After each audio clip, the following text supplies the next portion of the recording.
السلام علیکم ورحمۃ اللہ وبرکاتہ۔ اسلام دو طرح پیش کیا جاتا ہے۔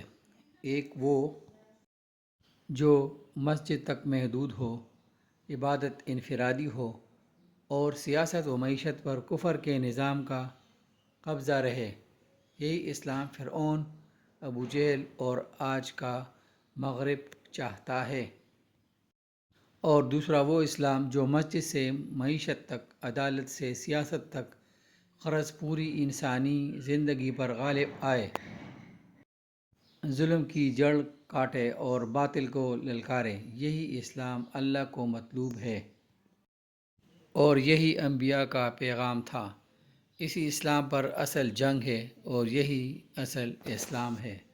سید ابو العلا مودودی کی فکر سے ماخوذ۔